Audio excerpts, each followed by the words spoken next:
Esta es la tarde en el continente americano. Cuando anochece en Europa y amanece en Asia, así cae la tarde en el continente americano y transcurre la noche y el amanecer en el resto del mundo. La tarde. Hola, bienvenidos a la tarde de NTN 24, el canal de las Américas. Soy Idania Chirinos, como siempre un gusto y un compromiso acompañarles cada día. A las 5 o 6 minutos, hora costa este de los Estados Unidos, comenzamos precisamente en la capital de la Unión Americana. La Organización de Estados Americanos recibió en la tarde de hoy un informe sobre crímenes de lesa humanidad en Venezuela. El Instituto CASLA documenta unos 40 nuevos casos de violación a los derechos fundamentales. En la sesión, un ex militar del régimen de Nicolás Maduro explicó y mostró videos de cómo son torturados los presos políticos dentro de las cárceles venezolanas. Según el relato, oficiales militares cubanos han permeado las instituciones y guían estos tratos crueles contra los opositores al régimen que están privados de libertad. NTN 24, en el lugar de la noticia, Carolina Valladares ha estado cubriendo la presentación de este informe. Carolina, buena tarde para ti. ¿Qué tal? Buenas tardes. Terminó ya en la sede de la OEA en Washington la rueda de prensa en la cual Tamara Suju hizo una denuncia de los últimos reportes que tienen de delitos de lesa humanidad cometidos en Venezuela y que fueron reportados en los últimos 2.5 meses, a finales de 2018 y principios de este año 2019. Durante esta rueda de prensa contó con la participación vía Skype conferencia de un militar venezolano. Él se identificó ante los medios en la rueda de prensa como el teniente de la Fuerza Aérea Roland Dugarte, y dijo que trabajó bajo las órdenes de la Dirección General de la Contrainteligencia Militar.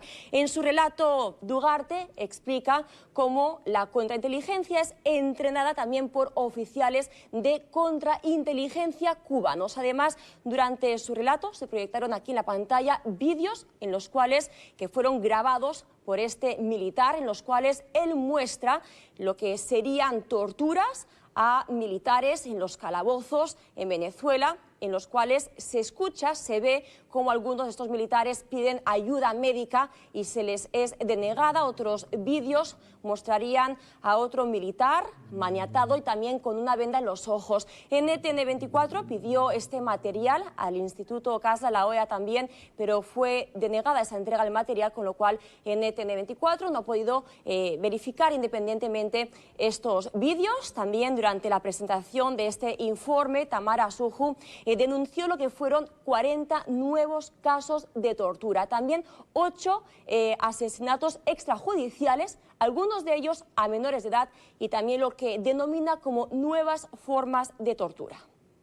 Mira, lo más alarmante es el incremento, sobre todo de lo que es la detención arbitraria y la desaparición forzada de familiares de personas que están siendo perseguidas o de militares que son disidentes. Se han llevado a madres, a padres, les han allanado a las casas, sobre todo, por ejemplo, de los soldados que han pasado la frontera con Colombia y que las consecuencias las han pagado sus familiares dentro de Venezuela.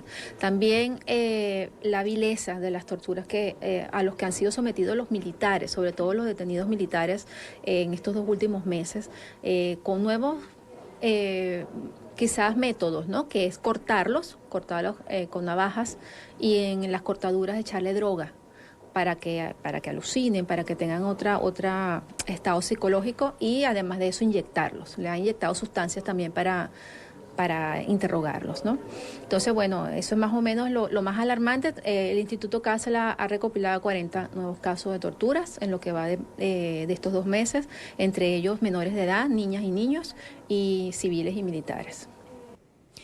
En su intervención, el secretario general de la OEA, Luis Almagro, puso énfasis, advirtió de hecho del aumento de la tortura en Venezuela y aseguró que Cuba está intentando, dice, exportar un modelo fracasado a Venezuela, ello a cambio de la obtención de ese petróleo que necesita de Venezuela. Es por ello que estaría entrenando a estos oficiales de contrainteligencia venezolanos.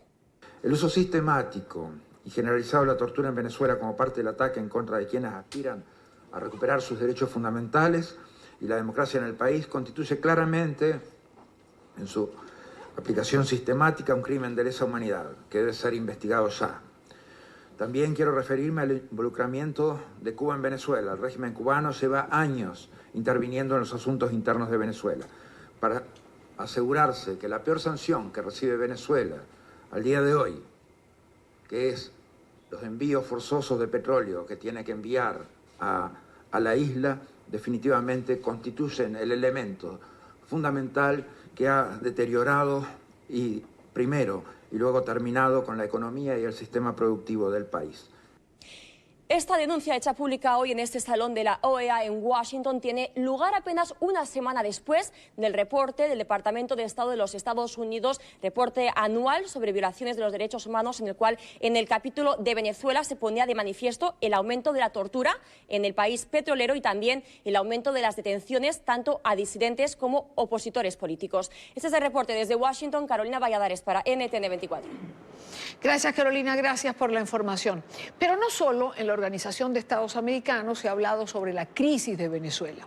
La alta comisionada para los derechos humanos de la ONU ha denunciado los abusos a los derechos humanos allí, en ese país. Michelle Bachelet aseguró desde Ginebra, en Suiza, que las fuerzas de seguridad venezolanas, respaldadas por milicias progubernamentales, han reprimido la disidencia pacífica con un uso excesivo de la fuerza, muertes y torturas que han sido documentadas por su oficina. En su comparecencia ha pedido al régimen de Maduro que garantice a los expertos enviados desde su oficina y que actualmente están en Venezuela el acceso a los lugares y a las personas que elijan, sin represalias contra los entrevistados. Dijo que las autoridades venezolanas siguen sin reconocer la gravedad de la crisis alimentaria y de salud. Agregó que las medidas tomadas hasta ahora son insuficientes y que éstas empeoran con las sanciones impuestas a funcionarios e instituciones maduristas. También estoy profundamente preocupada por la reducción del espacio democrático, especialmente la criminalización continua de la protesta pacífica y la disidencia. En el contexto de la última oleada de protestas antigubernamentales en todo el país en los primeros 2 meses de este año, mi oficina documentó numerosas violaciones de derechos humanos y abusos cometidos por las fuerzas de seguridad y grupos armados progubernamentales, incluido el uso excesivo de la fuerza, los homicidios, las detenciones arbitrarias, la tortura y los malos tratos bajo custodia y las amenazas e intimidaciones. Si bien esta crisis económica y social generalizada y devastadora comenzó antes de la imposición de las primeras sanciones económicas en 2017, me preocupa que las recientes sanciones a las transferencias financieras relacionadas con la venta de petróleo venezolano en los Estados Unidos puedan contribuir a agravar la crisis económica. Previo a lo que fue la presentación de este informe sobre la situación de los derechos humanos en Venezuela, también hubo otra audiencia en la sede de la Organización de Naciones Unidas. Evento que mostró una vez más el creciente rechazo y desconocimiento internacional del régimen. Jorge Valero, embajador de Nicolás Maduro ante la Comisión de Derechos Humanos de la ONU, recibió el mismo trato que se le ha dado al ministro de Relaciones Exteriores, Jorge Arreaza, a la hora de hacer una intervención ante el foro. Varios representantes se levantaron de sus asientos y abandonaron la sala. Quiero saludar en esta parte del programa a Lorena Cañas. Ella es periodista, ha estado presente en la audiencia de hoy. Lorena, bienvenida, gracias por atendernos. Comenzaría preguntándote, ¿finalmente la señora Bachelet llama a las cosas por su nombre? Sí, muy buenas tardes, Irania. Y efectivamente, finalmente, la alta comisionada para los derechos humanos en la ONU reconoció que en Venezuela hay una crisis, existe una crisis, y también instó al régimen de Nicolás Maduro a reconocerlo, a reconocer esta grave crisis que vive el pueblo venezolano, esta crisis humanitaria. Ella, pues, hablando un poco sobre el informe que ella presentó, pues dice que las personas más vulnerables frente a la crisis que vive nuestro país son los niños, las mujeres embarazadas, los ancianos, los pueblos indígenas que se han visto especialmente afectados. Ella habló en su informe de los desplazados que ha generado la crisis en el país. Habló de los desplazados de la etnia Guarao que están cruzando las fronteras de Brasil para buscar alimentos, para buscar atención médica, para buscar otros servicios básicos. También habló sobre la interrupción del abastecimiento del fluido eléctrico en Venezuela, sobre el apagón, gran apagón general que duró más de 100 horas y que todavía hoy por hoy se siguen viendo estos racionamientos de 12 por 12 horas en el país. Es decir, 12 horas de apagón, 12 horas de electricidad en diferentes regiones del país y también en la capital. Reconoció que la población no tiene acceso a los alimentos, a los medicamentos, a servicios básicos, que los hospitales se vieron gravemente afectados por este apagón general. Así que en primera instancia hay un reconocimiento por parte de la Organización de Naciones Unidas de la crisis que vive Venezuela. Ahora, Lorena, ¿en algún momento se refirió a Nicolás Maduro en particular? La señora Bachelet no responsabiliza al régimen de Nicolás Maduro. Ella insta al régimen del señor Maduro a que reconozca la crisis, pero ella no lo responsabiliza de la crisis que vive Venezuela. Entiendo, Lorena, que mientras hablaba la señora Bachelet en las afueras del edificio había protestas de venezolanos que se hicieron presente allí. Sí, Dani, efectivamente, en la Plaza de Naciones, frente al Palacio de Naciones Unidas en Ginebra, se dio el día de hoy, paralelo a la presentación, a la lectura del informe sobre Venezuela, se dio una manifestación de venezolanos. Los venezolanos aquí en Ginebra es un grupo de más de 1000 venezolanos que hay en toda Suiza. Pero cuando hay una manifestación en Ginebra, en Plaza de Naciones, los venezolanos vienen de Berna, desde Zúrich, desde Montreux, desde Lausanne, desde todas las ciudades, importantes ciudades de este país europeo.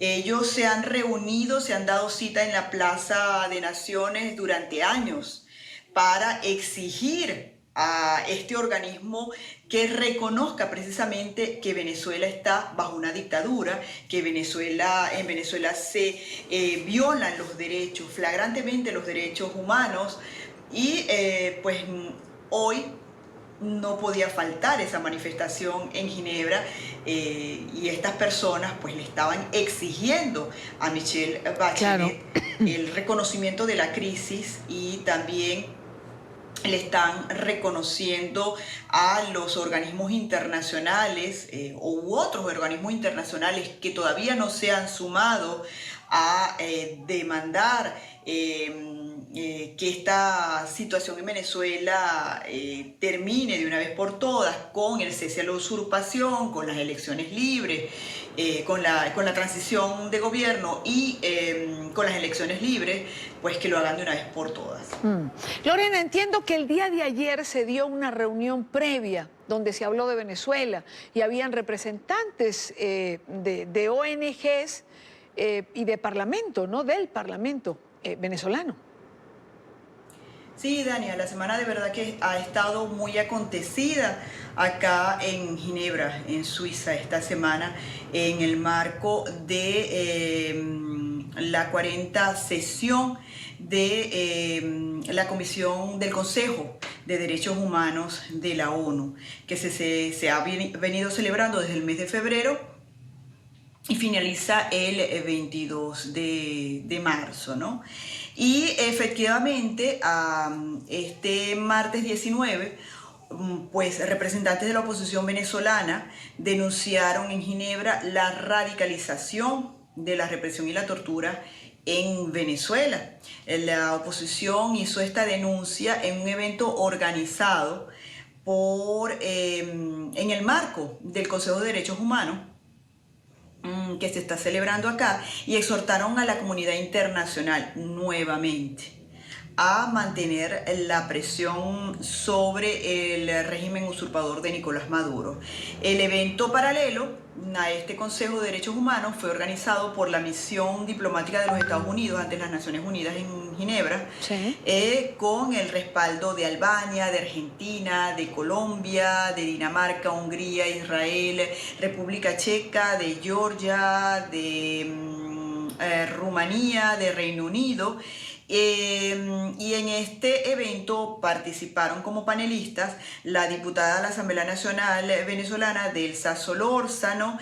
Ella, por ejemplo, dijo que presentaría un informe actualizado sobre varios casos de víctimas de violaciones de derechos humanos a quienes representa, y que están siendo examinados por instancias pertinentes, por instancias internacionales. También puedo comentarte de esa reunión que durante su intervención a este acto acudieron diplomáticos y activistas de más de 50 países que reconocen al presidente interino Juan Guaidó como presidente venezolano. Estos mismos países participaron hoy miércoles 20 en la 40ª sesión de Consejos de Derechos Humanos. Y Delsa Solórzano denunciaba la represión constante del régimen, pues no solamente sobre los legisladores, que ha sido reiterado en los últimos meses, sino también sobre periodistas, sobre médicos, sobre trabajadores públicos. Pues en general el pueblo venezolano está secuestrado por este régimen, y eso lo hicieron ver los representantes que estuvieron aquí en este acto. En este acto no solamente participó la diputada Delsa Solórzano, como te digo, también estuvo Marcelo Crobato, defensor de derechos humanos, encarcelado en Venezuela, que escapó hace un año del país y luego de pasar 4 años en prisión. Él habló de las atrocidades, de los atropellos, de la tortura que se vive en las cárceles venezolanas y que viven los presos políticos del régimen de Nicolás Maduro. Habló también de toda la situación dantesca que él atravesó como preso político, la tortura física y psicológica en la que de la que fue víctima. Otro panelista importante fue el periodista Nelson Bocaranda, el hijo de Nelson Bocaranda. Él hizo un balance bastante completo sobre la persecución a los periodistas, no solamente venezolanos, también periodistas corresponsales del mundo que cubren la crisis humanitaria, que cubren la situación que vive nuestro país. Habló del cierre de medios impresos, del cierre de medios radiofónicos, y pues hizo un balance bastante completo. Es parte de lo que se dio en este evento paralelo, pues bastante importante también dentro de todas las actividades que se han venido realizando esta semana. El informe final, Lorena, sobre Venezuela, que presenta la Comisión de Derechos Humanos de la ONU, ¿se presenta cuándo? Sí, Dani, efectivamente el informe final será presentado este mes de junio, el mes de junio de este año. Entiendo, me gustaría comentarlo, aunque ya lo hemos visto en video, pero me gustaría comentar, o que tú nos comentaras, el momento en que Jorge Valero, representante de Venezuela en el Consejo de Derechos Humanos, interviene y las delegaciones se van, abandonan la sala. Y así fue, Idania. Los representantes del Grupo de Lima, dignatarios, embajadores del Grupo de Lima y también el embajador de Brasil y la delegación de Brasil se levantaron de la sala cuando el señor Jorge Valero pues comenzó su participación en el examen que se le está haciendo a Venezuela en las Naciones Unidas.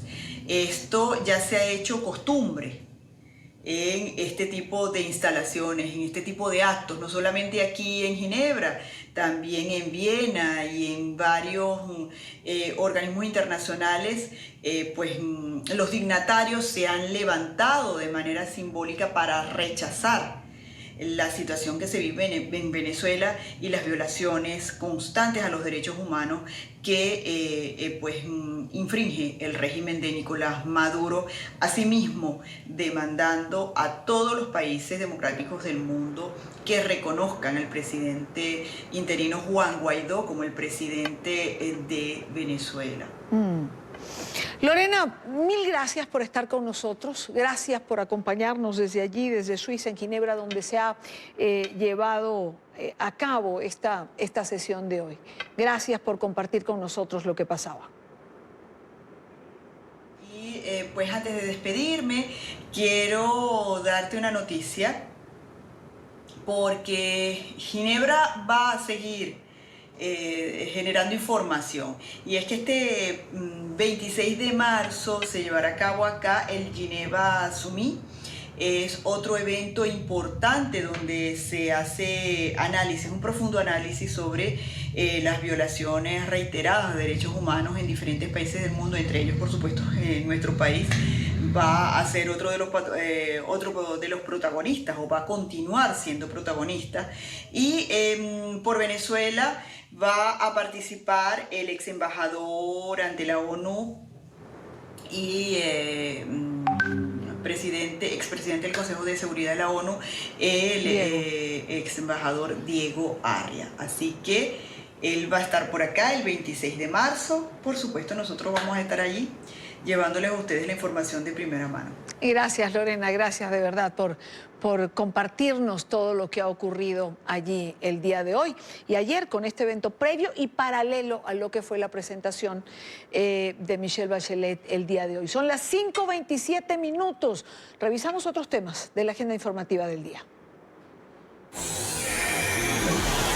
Es noticia el nuevo esfuerzo de la primera ministra británica para salvar el Brexit. Theresa May compareció hoy ante la Cámara de los Comunes en víspera del inicio de la cumbre europea, en la que va a analizarse una posible prórroga de la salida del Reino Unido de este bloque. May anunció que va a solicitar una prórroga hasta el próximo 30 de junio. La fecha inicial establecida para la salida del Reino Unido está prevista para el próximo día 29 de marzo. Esta mañana he escrito al presidente Tusk, el presidente del Consejo Europeo, informándole que el Reino Unido solicita una prórroga del periodo del artículo 50 hasta el 30 de junio. Es noticia la orden de aprehensión emitida contra la candidata presidencial guatemalteca Thelma Aldana. La exfiscal general de la Nación es acusada por delitos que incluyen peculado y defraudación tributaria. Aldana, que fue postulada por el izquierdista Partido Semilla la semana pasada, desestimó la orden de captura al asegurar que se trata de un intento de intimidación de sus adversarios políticos. Aldana, recordada por su participación clave para revelar casos de corrupción que llevaron a la cárcel al expresidente Otto Pérez Molina y a su vicepresidenta Rosana Baldetti, no será detenida, ya que al ser inscrita como candidata goza de inmunidad. El presidente de los Estados Unidos, Donald Trump, se va a reunir este próximo 22 de marzo con líderes de las naciones del Caribe. Así lo anunció la Casa Blanca a través de un comunicado. Según el texto, el presidente Trump recibirá en Mar-a-Lago a representantes de Bahamas, República Dominicana, Haití, Jamaica y Santa Lucía. Entre los temas a tratar está la situación de Venezuela.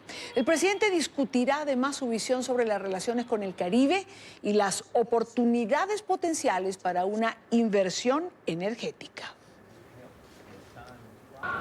Quiero saludar en esta parte del programa, cuando son las 5:43 minutos hora costa este, a Giovanna De Michele. Ella es internacionalista.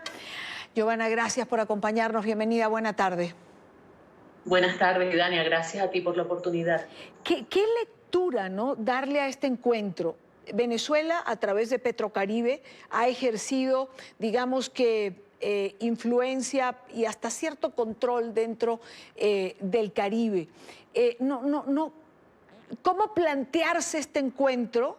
De hecho, el presidente Trump lo acepta, el comunicado, que se va a hablar de Venezuela.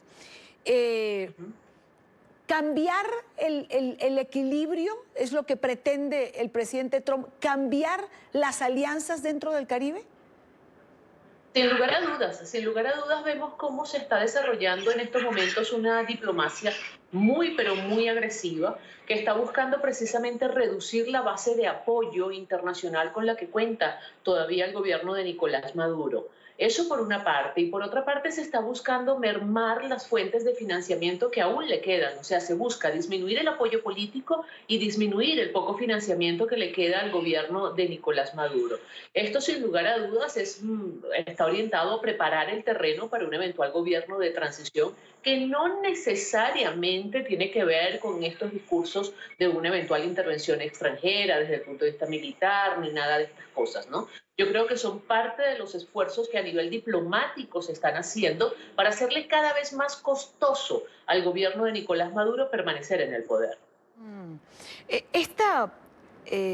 La oferta, además de inversión energética, me llama la atención, porque es como, a ver, si nos quedamos sin el petróleo de Venezuela, no importa, Estados Unidos está dispuesto a invertir. Es decir, es una moneda de cambio importante. Así es, y no es primera vez que se hace. Ya en oportunidades anteriores, altos funcionarios del gobierno de Donald Trump habían viajado por el Caribe y habían tenido reuniones directas, bilaterales, con algunos jefes de Estado de las islas caribeñas. Recordemos el caso específico, por ejemplo, de Trinidad, hace poco tiempo atrás, haciendo ese mismo ofrecimiento, es decir, planteando que ante la incapacidad de Venezuela de seguir honrando los compromisos que había asumido en el marco de Petrocaribe, pues Estados Unidos estaba dispuesto a llenar ese vacío, ¿no? Es un poco demostrar que Venezuela no es absolutamente indispensable para que las islas del Caribe puedan saciar sus necesidades de hidrocarburos, que Estados Unidos está dispuesto a apoyarlas, a asistirlas en ese sentido, que por lo tanto no es indispensable la permanencia de Nicolás Maduro en el poder para que las islas del Caribe puedan ver satisfechas sus necesidades de crudo. Este es el mensaje que están mandando. En este momento lo que hay es una reafirmación de ese mensaje. Insisto, no es primera vez que Estados Unidos manda ese mensaje, y es más, otros países también de Latinoamérica ya le habían mandado mensajes similares a las islas del Caribe. Le habían hecho saber que ellos estarían dispuestos a cubrir el vacío que dejaría Venezuela durante un proceso de transición. Haití, Bahamas, República Dominicana han reconocido a Guaidó. Sin embargo, Santa Lucía y Jamaica, por ejemplo, defienden el principio de no intervención. Es correcto. Es así. Y son precisamente dos de las islas cuyos gobiernos van a estar presentes en esta reunión en Florida el día viernes, ¿no? Sí. Giovanna, ¿puede Trump convencer, y esa era la segunda parte de mi pregunta, a Santa Lucía y Jamaica? ¿Puede ser? Mira, es probable. No es lo mismo un enviado que el propio presidente Trump. Por supuesto. Y aquí de lo que se trata es dar garantías que le ofrezcan a estas islas del Caribe la seguridad del suministro que necesitan. Estas son islas que tienen, digamos, unas condiciones muy particulares, dada su pequeño tamaño, su poca capacidad en materia energética, y necesitan definitivamente a alguien o algún otro estado que de alguna forma les garantice condiciones favorables para su subsistencia. Esto es lo que Estados Unidos le va a ofrecer, y no es lo mismo, por ejemplo, como tú muy bien lo señalas, que vaya el secretario de Estado o que vaya el enviado especial para atender los asuntos sobre Venezuela o cualquier otro, que sea el propio presidente Trump y que además lo recibe en su casa. Es decir, lo está recibiendo en Mar-a-Lago, que es, digamos, un recinto propio del presidente Trump. Él va a ser su anfitrión. Esto tiene una connotación muy particular, muy significativa desde el punto de vista diplomático. Esto hace suponer que estos mandatarios caribeños van a ser recibidos con absolutamente todos los honores y se le van a dar todas las garantías necesarias y suficientes para que salgan del territorio de los Estados Unidos satisfechos y con la certeza de que un cambio de gobierno en Venezuela no necesariamente va a significar un cataclismo para ellos. En una oportunidad lo dijo ya inclusive Donald Trump hace un tiempo atrás, que digamos, la falta de suministro de hidrocarburos y sus derivados a las islas del Caribe podía generar una inmensa crisis humanitaria y que eso Estados Unidos no lo iba a permitir, que Estados Unidos le iba a dar toda la asistencia que esas islas necesitaran. Pues ha llegado el momento de comprometerse a ello, ¿no? ¿Qué pasa con el resto del Caribe, Giovanna? Sí, el resto del Caribe ya prácticamente marcado mucha distancia, se ha alejado. Venezuela no ha podido cumplir los compromisos que se fueron establecidos en un primer momento con Petrocaribe. Ya hay relaciones muy estrechas entre varias de esas islas del Caribe y otros proveedores, como es el caso específico de Estados Unidos. Colombia, como te comentaba, también se ofreció. Brasil también se ofreció. Es decir, hay un revés importante. Y hay que destacar, Idania, Sí. que si bien esto es importante para el tema de la transición, lo que logró la revolución bolivariana en el Caribe se puede considerar, para efectos de la revolución y su permanencia en el poder, un éxito en materia de política exterior, porque lograron reunir en el Caribe toda la cantidad de votos que siempre han necesitado para obstaculizar, por ejemplo, decisiones a nivel de la Organización de Estados Americanos que afectaban fuertemente al gobierno, ¿no? Ciertamente, además costó mucho convencer a los pocos que han logrado ir en alguno de los pronunciamientos contra Venezuela. Fue un trabajo de diplomacia de mucho tiempo y sin embargo no están todos. Preguntaba por el resto del Caribe, bueno, Curazao, Trinidad y Tobago, Aruba, bueno, Curazao además creo que ha permitido ser un centro de acopio, si no recuerdo mal. Sí, así es. Pero Trinidad... Aruba también. Y Trinidad, que albergaba la refinería. Sí.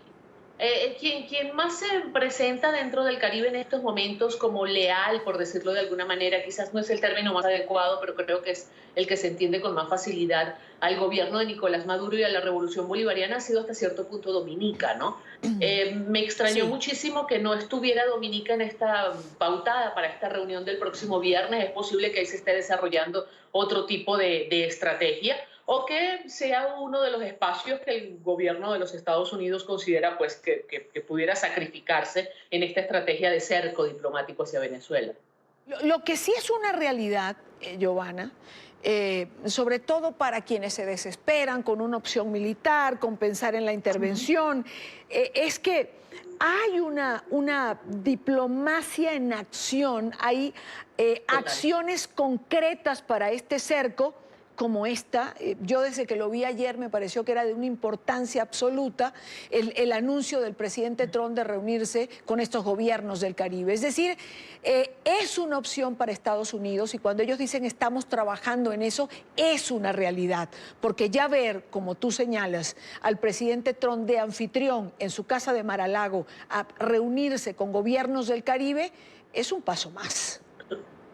Sí, y sobre todo, Idania, que esto no lo podemos ver en estos momentos como una acción aislada de la política exterior del gobierno de Donald Trump, porque esto tenemos que enmarcarlo en el mismo contexto en el cual está el encuentro entre Donald Trump y Jair Bolsonaro en Washington, el encuentro entre Elliot Abrams y el vicecanciller ruso en Roma, el encuentro entre la Unión Europea y el canciller chino en Bruselas. Es decir, hay una estrategia que está en estos momentos en desarrollo y que está orientada a buscar precisamente a los principales aliados del gobierno de Venezuela. Es un poco hacerle entender a esos aliados lo costoso que es mantener en vigencia o mantener en el poder a un gobierno tan debilitado, a un gobierno tan frágil que no puede garantizarles, digamos, el futuro exitoso de la relación bilateral que habían venido manteniendo hasta estos momentos. El caso del Caribe es el suministro de hidrocarburos. En el caso de Rusia y China hay una deuda sumamente alta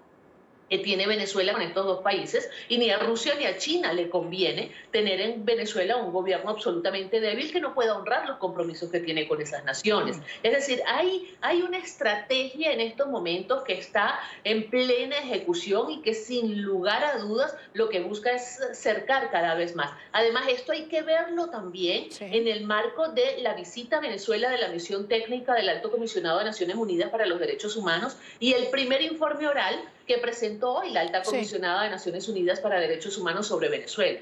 Hay una serie de acciones que se están dando de manera simultánea que no son casuales, que obedecen a una estrategia. Me quiero quedar con eso, no son casuales, obedecen a una estrategia. Giovanna, gracias por estar con nosotros, buena tarde. Gracias a ti, Diana, y Dania, siempre a la orden. Gracias, Giovanna de Michele, internacionalista. Son las 4:53 minutos en Quito. Inundaciones catastróficas golpean los estados de Nebraska e Illinois en los Estados Unidos. Las lluvias han arrasado con granjas y pueblos enteros. La emergencia deja hasta el momento 4 muertos y millones de dólares en pérdidas. El vicepresidente Mike Pence ha visitado la zona y ha declarado el estado de emergencia. Y mientras el agua causa estragos en el centro del país, en la costa oeste ya toman medidas para combatir los incendios forestales típicos de esta época. Por primera vez, el estado de California está llamando a su Guardia Nacional en la frontera para que el próximo mes ayude a proteger a las comunidades de incendios devastadores como el que destruyó en gran medida la ciudad Paradise el otoño pasado. A partir de abril, 110 tropas de la Guardia Nacional van a recibir 11 días de entrenamiento en el uso de palas, rastrillos y sierras de cadena para ayudar a reducir árboles delgados y arbustos en un esfuerzo por privar de combustible a las llamas. Graves son los efectos en los países del sur de África por el paso del ciclón Idai. La poderosa tormenta ha dejado al menos 350 muertos confirmados en Mozambique y Zimbabue. La Organización de Naciones Unidas ha calificado los efectos de este fenómeno natural como una emergencia que empeora cada hora. La ONU tiene activos mecanismos de atención urgente, pero ha instado a la comunidad internacional a contribuir con recursos para responder ante esta tragedia. Alejandro Rincón, en la sede de la ONU en Nueva York. Alejandro. Hola, feliz tarde para todos. Una extensa región del suroeste de África enfrenta una emergencia humanitaria por cuenta del devastador paso del ciclón Idai. 3 naciones en particular, Malawi, Zimbabue y Mozambique, sobre todo esta última, donde tocó tierra por primera vez el ciclón Idai, se encuentran gravemente afectadas. Por una parte, a raíz del gran número de fallecidos, son centenares ya, y al mismo tiempo por todos quienes están sufriendo ahora las consecuencias o los estragos del fenómeno atmosférico, sobre todo las inundaciones que han destrozado ya centenares de desarrollos o de cascos urbanos, y también en áreas rurales apartadas está generando extensos problemas, a punto tal que la Organización de Naciones Unidas tiene activos ahora toda una serie de protocolos con el objetivo de prestar la mayor cantidad de asistencia que sea posible. En las últimas horas, la Secretaría General de la ONU ha entregado la siguiente evaluación sobre el esfuerzo para apoyar a todos los afectados por el ciclón Idai. En Mozambique hay una ciudad que ha sufrido un daño extenso de acuerdo a los informes preliminares de las autoridades y las tomas aéreas. Al menos 84 personas han sido confirmadas como muertas, pero la cifra podrá aumentar según el gobierno. Los números de los afectados todavía no es conocido porque hay muchas áreas que permanecen inaccesibles. Las Naciones Unidas apoyan al gobierno para que lleven la ayuda humanitaria a todos estos lugares para que cerca de 3.100 familias en centros de resguardo puedan ser asistidas en esos lugares. En Malawi, cerca de 920.000 personas han sido afectadas por el ciclón, de las cuales 820.000 han sido forzadas a verse desplazadas. Es por eso que continuamos llevando a cabo toda la ayuda necesaria a las áreas afectadas, llevando agua y también comida, como otros elementos. En Zimbabue la destrucción es masiva porque cerca de 82.000 personas han sido afectadas, 200 heridos y 270 personas están desaparecidas. Con el objetivo de darles a ustedes una mejor dimensión de los estragos causados por el ciclón Idai en el suroeste de África, fíjense en las siguientes imágenes compartidas por el Sistema de Naciones Unidas que registran no solo la extensa región, en este particular caso lo que ustedes ven allí es una región de Mozambique completamente devastada, inundaciones que realmente han destruido extensas áreas pobladas. Justo a raíz de estas imágenes y los esfuerzos que se adelantan ahora mismo para tratar de llegar a la mayor cantidad de personas afectadas posibles, fíjense en la evaluación que han entregado las agencias que en terreno están apoyando a los damnificados. Como pueden ver alrededor, son condiciones climáticas muy difíciles, la lluvia continúa, a pesar de que todo el mundo está ayudando, estamos llevando 20 toneladas de cargamento de manera manual porque todo se ha visto interrumpido por el ciclón.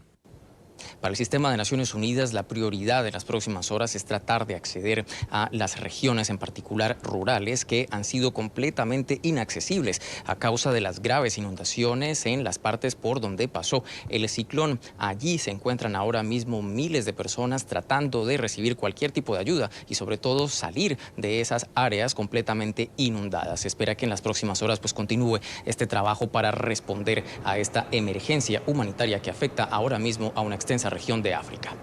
Todo lo que tenemos para ustedes por ahora. Continúen con más en la tarde. Gracias, Alejandro. Gracias por la información. Son las 5:07 minutos. Continuamos más en el programa. El suministro de agua en Venezuela también está en crisis. Muchos ciudadanos deben caminar largas distancias cargando bidones para recoger este líquido en tomas riesgosas como ríos, quebradas o tuberías expuestas en plena vía. Son muchas las zonas, principalmente las más pobres, donde se padecen las mayores dificultades. Los expertos indican que en las empresas hidrológicas del Estado, principalmente en Hidrocapital, reina la desidia producto de la corrupción y de la falta de inversión. Luis Laya tiene información en Caracas. Luis.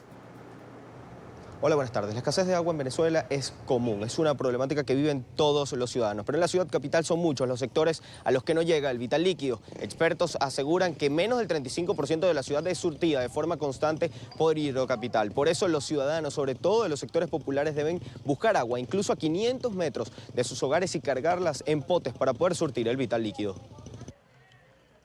En Venezuela, el mal funcionamiento o casi inexistencia de servicios públicos como el agua ha llevado a que las personas tengan que sacarla de tuberías callejeras, ríos y quebradas. En la zona alta de Lidis y un barrio popular al oeste de Caracas, tienen más de un año sin recibir el líquido. Constantemente hay que estar cargando el agua, incluso tenemos que ir hasta el psiquiátrico que queda referente aquí.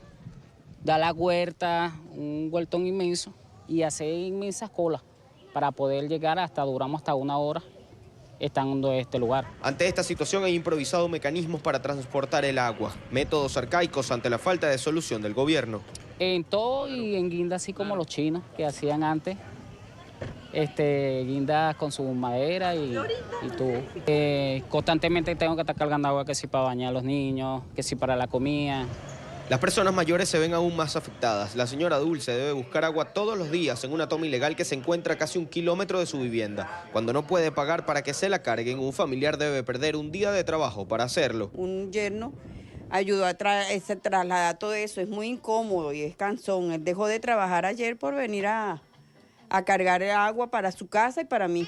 Y es que cargar el agua ajena se ha vuelto también un negocio en las zonas donde no llega el servicio. José, un hombre de 56 años, lleva bidones de 40 litros a las casas más alejadas a cambio de comida. Puede ser 1 kilo de leche, 1 kilo de lentejas, 1 kilo de arroz, una harina. Pues, me dan 2 artículos que yo con real en efectivo que no lo puedo comprar. Lo hace desde hace 6 meses. Quedó desempleado con la reconversión monetaria. La pizzería donde trabajaba cerró y ahora se rebusca. Recibo unos realitos que me manda mi hija de Ecuador, pero son quincenales mensualmente cuando pueden. No puedo depender de nadie, todavía tengo 56 años, todavía creo que puedo. Esta grave situación se sufre en casi un 70% de la ciudad. Quienes han hecho seguimiento al desarrollo de la crisis denuncian que la operatividad de Hidrocapital está por el suelo. Las estaciones de bombeo que surten a Caracas trabajan alrededor de un 25%. Porque ellos dependen de unas subestaciones de bombeos y necesitan que llegue el agua a una presión adecuada para poder llegar a lugares, por ejemplo, como el Junquito, a partir del kilómetro 12, que tiene más de 1 año sin recibir una gota de agua. Hidrocapital, y el ejemplo que ponía hace unos minutos, contaba hace 20, 25 años con 400 cuadrillas para el mantenimiento de toda la red en el área metropolitana. Hoy en día solo cuenta con 40 cuadrillas. Además genera un riesgo de salud. En la zona de Lidis, un preescolar tiene 4 años sin recibir agua por tuberías. La almacenan en pipotes y con ella operan los baños. Los niños corren el peligro de infectarse. Ha ocurrido y temen se vuelva algo normal. ¿Qué tipo de infecciones? ¿Cómo han sido esos casos? Cuéntanos. Infecciones urinarias y también de la piel. Porque ya los médicos nos han explicado que al no haber agua, las bacterias que están cerca de los baños y eso se riegan hasta los salones. Expertos en materia de agua, incluso dirigentes políticos y vecinales aseguran que el agua que llega a sus hogares es de muy mala calidad. Esto ha traído muchas enfermedades. Por eso en los próximos 15 días presentarán un estudio, algunas organizaciones sociales de la mano de políticos vecinales para presentar las características del agua y todas las bacterias que ellas presentan. Desde Caracas, Venezuela, para la tarde de NTN 24, Luis Alejandro Laya. Gracias, Luis Alejandro, gracias por la información. El problema de los servicios públicos en Venezuela se extiende con el paso de los días. No solo es el problema de la luz, el gran apagón al que estuvo sometida la Gran Caracas y buena parte, o mejor dicho, el país casi de manera completa. El agua es lo que preocupa ahora, después de recuperar el servicio eléctrico en algunas ciudades y en algunos estados, porque al volver a la normalidad, lamentablemente hay algunas localidades en Venezuela que se han vuelto a quedar sin luz. Pero el agua es el gran problema, porque además el agua no limpia y el agua contaminada puede traer problemas de salud pública, lo hemos dicho en algunas oportunidades. Está con nosotros el ingeniero Arnoldo Gabaldón Berti, él es coordinador del Grupo Orinoco sobre Energía y Ambiente. Ingeniero, buena tarde, gracias por acompañarnos. Muy buenas tardes, encantado de estar en tu programa, Idania. Igual para nosotros tenerle. Ingeniero, ¿qué pasa ahora con el agua? Es decir, uno se pregunta, ¿no se puede estar tranquilo en Venezuela unos días? Hay quien dice, mientras más lejos estamos del último caos, más cerca estamos del otro. Como hemos dicho en el Grupo Orinoco, el país está sufriendo una crisis sistémica de sus servicios públicos. ¿Y por qué eso es así? Porque la tecnología moderna vincula a la mayor parte de los servicios públicos, los hace dependientes uno de otro. Nosotros tuvimos la gran crisis eléctrica por el apagón del 7 de marzo. Ese apagón tuvo consecuencias en que el 90% de las ciudades importantes del país dejaron de recibir agua de sus acueductos. Y también se interrumpieron las telecomunicaciones y hubo que suspender las actividades educativas y se produjeron víctimas en hospitales en que se interrumpió el fluido eléctrico. De manera que el problema del agua está íntimamente vinculado a la situación de colapso de los servicios públicos que vive Venezuela en la actualidad. Ahora, con respecto al agua, nosotros veníamos anticipando desde hace bastante tiempo esta situación. Tan es así que nosotros empezamos a preparar lo que hemos llamado una hoja de ruta para atender después del cambio político que seguramente vendrá, para atender rápidamente con medidas de emergencia los servicios de agua potable del país. Y esa hoja de ruta fue presentada en un foro público en el mes de octubre pasado. Y hemos seguido en la instrumentación de lo que dice la hoja de ruta, que es especialmente identificar dónde está el talento, dónde están las experiencias en el país, para saber en el momento que haya que intervenir las empresas hidrológicas que funcionan en la actualidad, con qué personas puede hacerse ese trabajo. Y le informo que la semana entrante un grupo de nosotros estará en San José de Costa Rica asistiendo a un evento patrocinado por el Banco Interamericano de Desarrollo para tener entrevistas con las empresas de servicio público y especialmente de agua y saneamiento en la América Latina, con el objeto de establecer unos contactos directos, porque nosotros vamos a requerir la ayuda de aquellas empresas exitosas a las cuales les contrataremos unos equipos de trabajo para que vengan muy temporalmente a ayudarnos a enmendar este enorme problema, este enorme colapso que tiene la sociedad venezolana en cuanto a sus servicios públicos. Claro, ingeniero, pero evidentemente, darse lo que está planteando el presidente interino Juan Guaidó de asumir todas las estructuras del país, eso puede estar en la hoja de ruta, hay que trabajar para ello y seguramente llegará el momento. La pregunta es, mientras tanto, ¿qué? La pregunta es, ¿Puede Venezuela esperar un segundo apagón? ¿Puede el interior del país pensar que a expensas de la luz que les corresponde a ellos se va a mantener iluminada la capital, Caracas? Mire, nosotros no podemos esperar una repetición de la crisis, pero la atención tenemos que ponerla es en cambiar el gobierno que ha generado toda esta problemática. Allí es donde debe estar centrada por ahora. Nosotros, por ejemplo, los que nos ocupamos del agua, estamos conscientes que mientras no se tenga una responsabilidad administrativa, no podremos empezar a instrumentar las medidas que hemos diseñado para el día siguiente que se tome posesión de una nueva administración. Ahora, mientras tanto, lo que está en la agenda nacional, y lo ha dicho el presidente interino Juan Guaidó, es salir del usurpador, gobierno de transición y elecciones libres para que todos los venezolanos escojan el gobierno que más les conviene. De manera que nosotros no nos apartamos de esa agenda y estamos conscientes de la urgencia que hay, en el caso nuestro, de recuperar los servicios públicos. Claro. Y así es. Sí. Pensamos que esto es una crisis, que esto ha sido una muerte anunciada. Sí. Esto se veía venir. ¿Cuál es la causa? Que es bueno que la opinión pública lo conozca. La causa fue la desprofesionalización de toda la gerencia que ha manejado las empresas de servicios públicos. Y eso a todo nivel, ingeniero. Eso pasó en la infraestructura de Venezuela, en el área de salud, pasó en el área petrolera y en todas las áreas medias de Venezuela, donde se desprofesionalizó, como usted señala, toda la parte que correspondía a mantenimiento y sostenimiento de las distintas áreas que conforman, digamos que, los servicios públicos o el área pública de un gobierno y de un país. Así es. Por eso, por ejemplo, es risible que se le pretenda invocar como causa de la crisis eléctrica reciente a una sabotaje cibernético del imperio. Esto estaba absolutamente anunciado.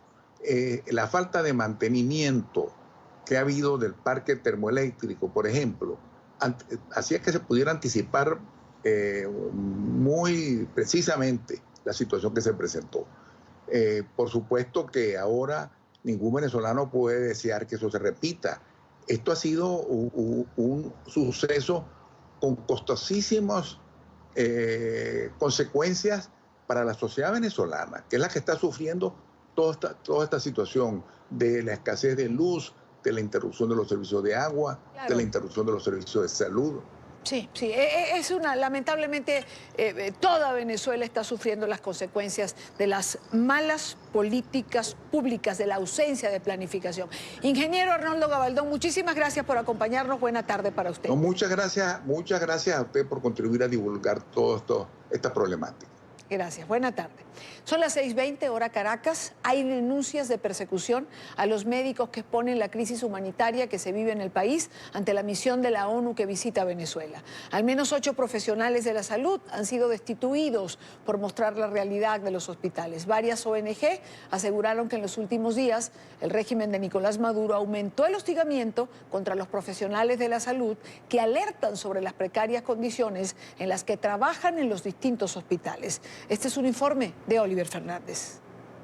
El equipo de NTN 24 pudo ingresar al Hospital Clínico Universitario en Caracas. Así están las camas, los techos, los baños y las salas de hospitalización, prácticamente en la ruina, una realidad difícil de maquillar. No hay agua potable, como pueden la depositan en estos recipientes para lavar las bandejas donde comen los pacientes. Pero resulta que este pipote, por lo general, para ustedes no alcanza. Entonces tenemos que reservar agua aquí, en tobos, en perones, para poder lavarle las bandejas en cunilla o vasitos que utilicen los pacientes. Mostrar esta realidad que se ve en la mayoría de los hospitales a los representantes de la ONU ha sido criminalizada. Varios galenos despedidos y perseguidos. Están persiguiendo a todos los líderes de los hospitales que están alzando su voz de protesta en función del rescate de la salud en nuestro país.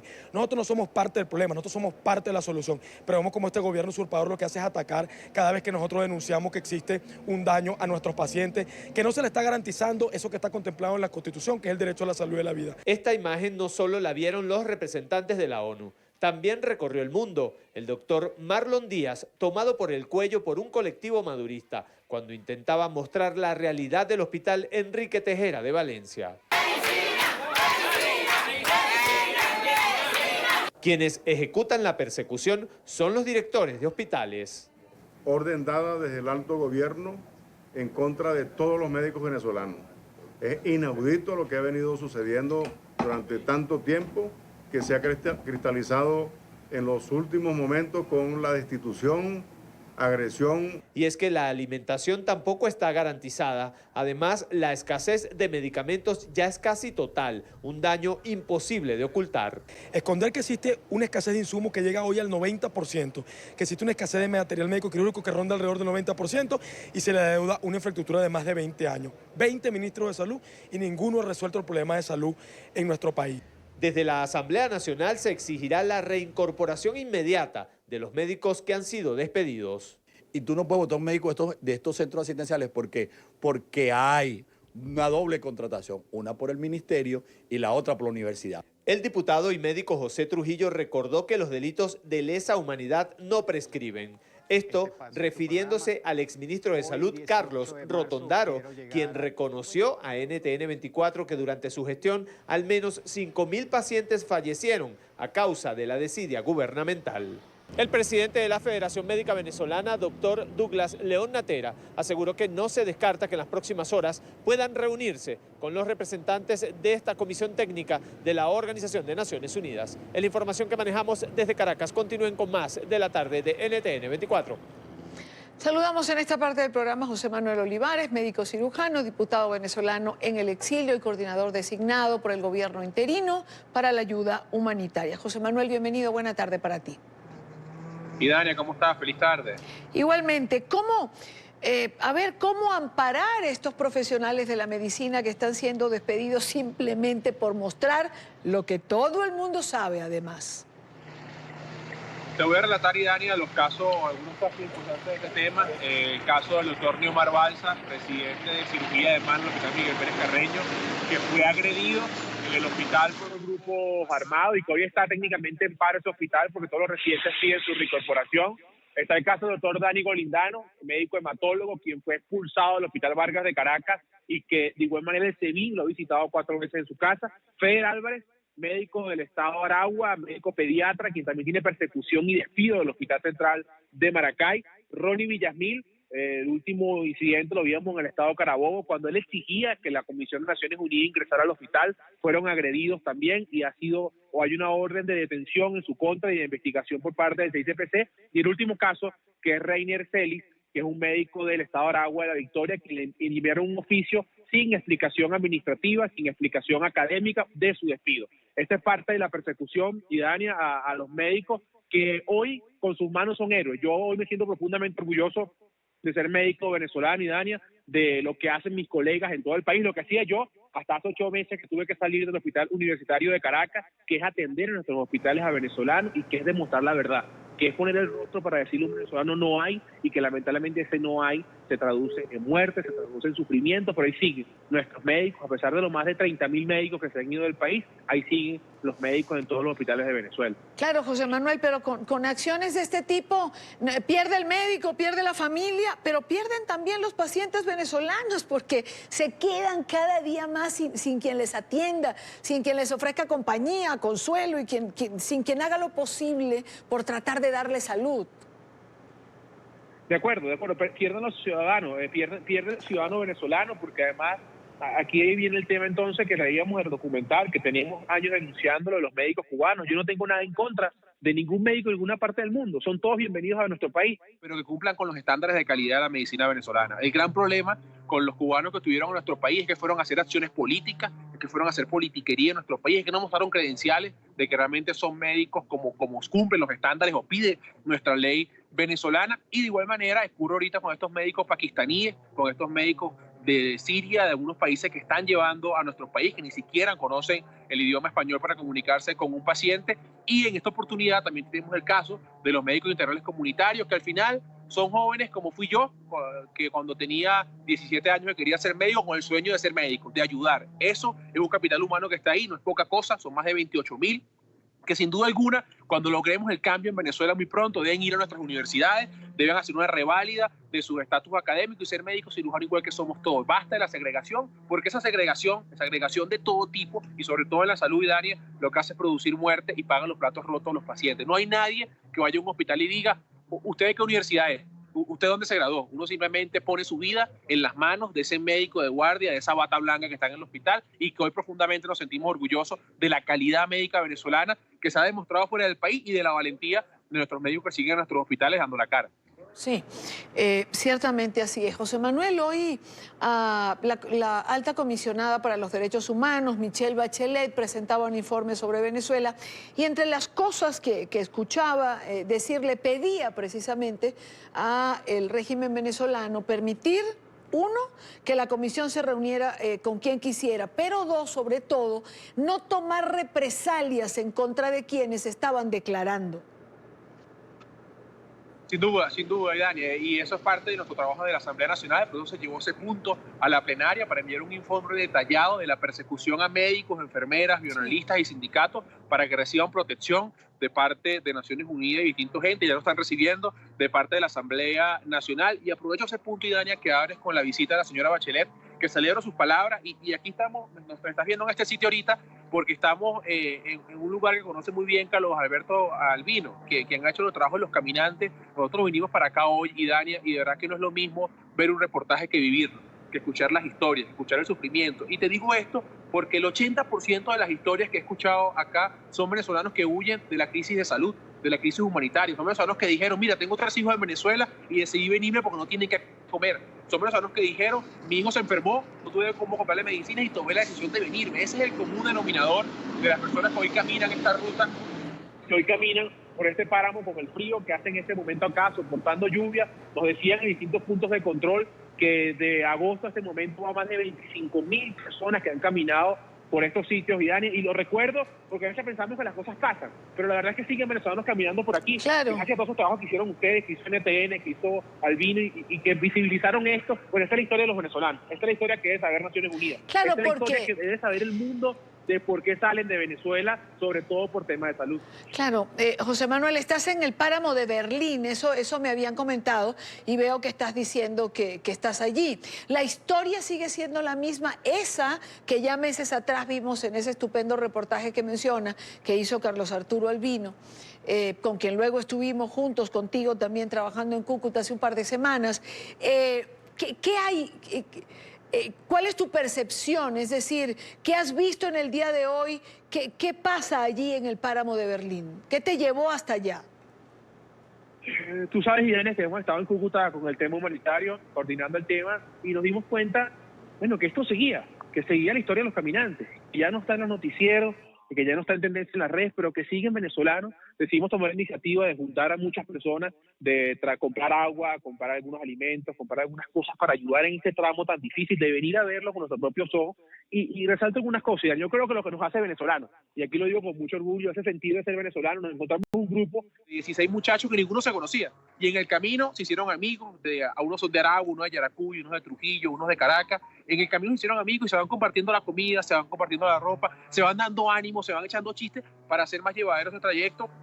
Muy doloroso para quienes tenemos hijos, ver bebés de 10 meses o de 11 meses, como puede ser mi hijo, caminando por este duro páramo, pasando frío, pasando lluvia.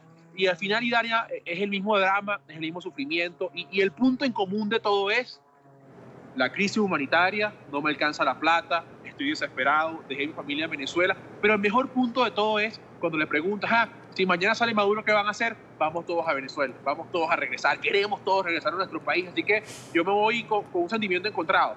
La alegría de poder ayudar aunque sea un poco a los venezolanos que vimos, de darle aunque sea algo para hacer este trayecto más llevadero. La alegría de saber que van a volver, pero también la indignación y Dania, de que nosotros nos merecimos vivir así. Nosotros merecemos vivir mejor. Venezuela puede estar mejor y no es justo que hayan compatriotas caminando más de 200 kilómetros, caminando 5 días, 6 días, caminando semanas para llegar a Chile, para llegar a Ecuador, para llegar a Perú o para ver si consiguen algún trabajo en Bogotá. Yo creo que esto debe llevarnos a toda la reflexión de que la crisis sigue, de que la crisis continúa y que esas son las razones por las cuales nosotros seguimos luchando para que haya un cambio en Venezuela. Gracias a José Manuel Olivares, diputado, médico cirujano. Gracias, José Manuel, por estar con nosotros. Chao, gracias. Buena Cuídense. tarde. Igual tú. Con esto hacemos una pausa. Los invito, antes de ir al corte, a que se suscriban en nuestro canal de YouTube. Se los pongo en pantalla. Ahí está, www.youtube.com/ntn24. La señal en vivo del canal y todos nuestros contenidos. Pero antes de ir a este corte, otra información. Fue capturado un capitán de la Guardia Venezolana presuntamente dedicado a tareas de espionaje en Puerto Carreño, en el departamento de Vichada, al oriente del territorio. Al ser detenido, dijo que era pescador. Posteriormente reconoció que pertenece a la Fuerza Armada venezolana. Había tomado fotografías con la cámara de su teléfono móvil a las instalaciones de la alcaldía, la policía y también las instalaciones de la Armada Nacional en esa ciudad. El oficial fue trasladado a Yopala, la capital del departamento del Casanare, para ser judicializado.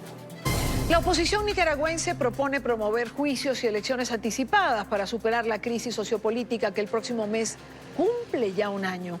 La Alianza Cívica por la Justicia y la Democracia también planteó en la mesa de diálogo con el régimen de Ortega la liberación de los considerados presos políticos y la anulación de los respectivos procesos judiciales. En Nicaragua nos acompaña José Palé, ex vicecanciller de Nicaragua. Muchísimas gracias por atendernos. Buena tarde para usted. Buenas tardes, un gusto estar con ustedes y aquí a sus órdenes. Igualmente para nosotros tenerle. ¿En qué estatus se encuentra el intento de diálogo que se estaba realizando la pasada semana antes de la arremetida del pasado sábado? El viernes pasado el diálogo sufrió una suspensión temporal por falta de acuerdo de entendimiento en los temas de la agenda y se confió a los testigos y acompañantes, el nuncio apostólico de su santidad y el enviado especial del secretario general de la OEA, don Luis Almagro, para que pudieran durante todo este tiempo acercar las posiciones y proponer puntos que pudieran acercarnos y llegar a definir una agenda que fuera útil para ambas partes y que redactada en términos generales permitiera la discusión o el desarrollo de todos aquellos temas que se entienden indispensables para solucionar la crisis de Nicaragua. Esto se ha hecho a partir del día lunes.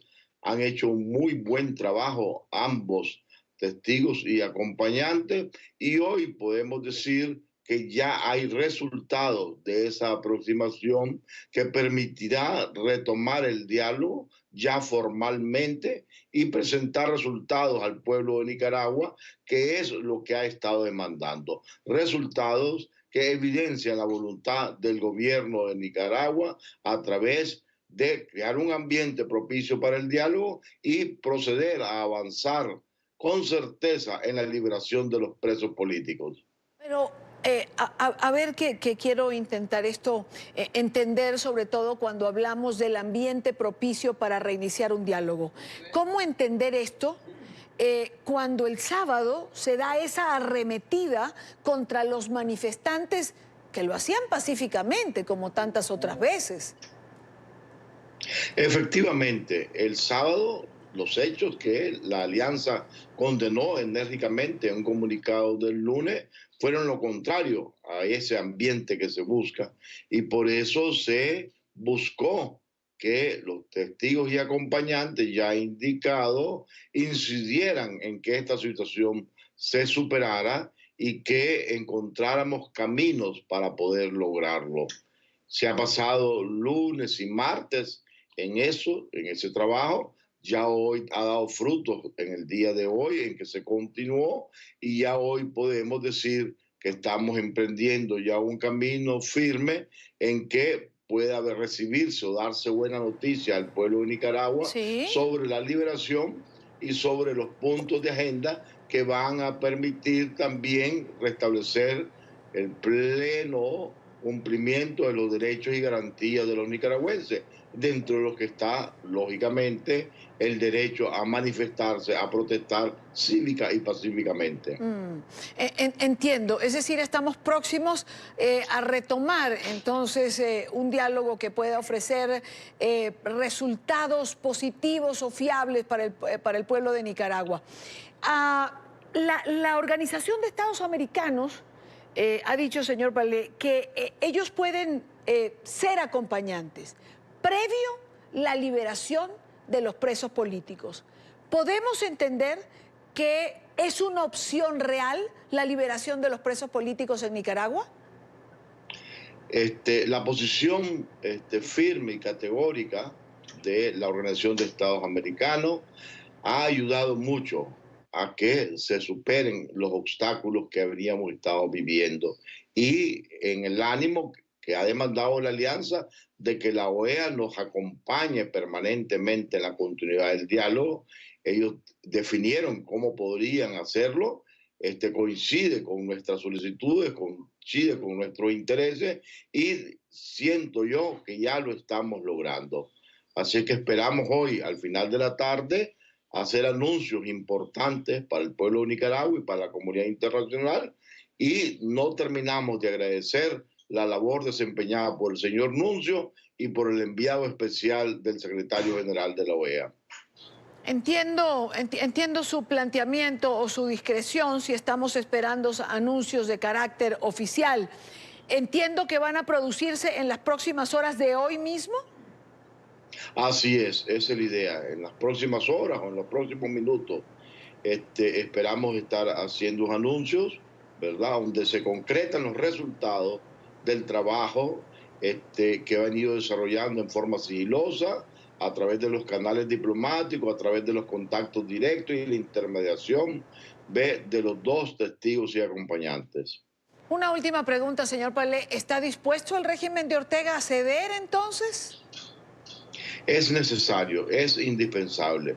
Ellos lo entienden que la paz social, la estabilidad, solamente puede lograrse en un ambiente en que los presos políticos esté solucionada mediante su liberación y su reinserción a la vida social del país. Pues quiero agradecer a José Palé, vicecanciller de Nicaragua. Gracias por estos minutos, atentos a esos anuncios que usted señala que van a hacerse en los próximos minutos, en las próximas horas, fruto del trabajo que se ha venido realizando en los últimos 2 días de cara a una nueva negociación entre el régimen de Ortega y la oposición. Muchísimas gracias, buena tarde. Muchas gracias, buenas tardes. Reserva, pero creo que nos quedamos con esta frase cuando yo le pregunto si el régimen de Ortega está dispuesto a ceder y él dice, es necesario.